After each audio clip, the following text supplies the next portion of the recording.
So we're sitting here at the stoplight, and I look to my left, and it's a common thing that we all see. We see someone that's half asleep. It's 7 a.m. right now.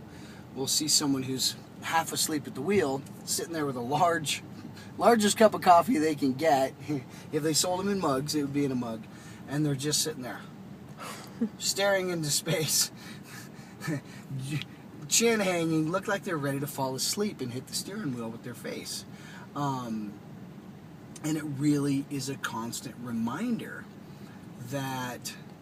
of how dehydrated people are on a regular basis, and how people are normally running at a deficit energetically, and instead of reaching for something that might hydrate them or fuel them or make them feel better, they reach for something that taps into their adrenal glands that are already drained and literally gives them just enough energy to get to the next energy drink or donut or whatever it is that they can get their sugar fix or quick fix, because people they're in such a habit of doing this, they don't stop and look at it from a third-party perspective.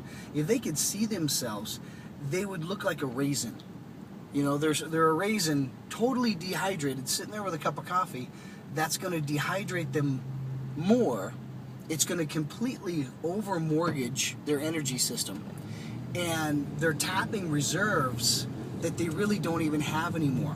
They're running on that little bit of adrenaline that they can squeeze out of their glands, and just getting more dehydrated. And like I said, constantly over-mortgaging themselves.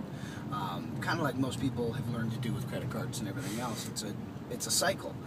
But I'm willing to bet you the person that I'm talking about, who's probably a great person, didn't have one glass of water when they woke up. They probably had solid food that takes moisture to digest. So they wake up on a complete hydration deficit, no water. They put some solid food in their body that needs water to digest it. And then they drink a huge cup of coffee that literally dehydrates them more. It's like, how much more can you dehydrate a raisin? Yeah. You can't.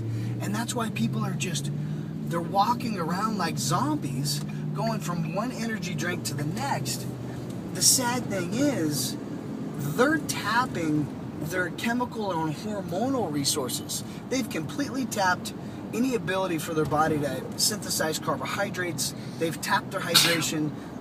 They've tapped all their body's natural energy levels. And now they're completely draining their hormonal system. You know, and it makes me wonder, at what point do they just, like, putting two wires together, short circuit and shut down and just stop working? So there you go. That's my morning rant. Love you.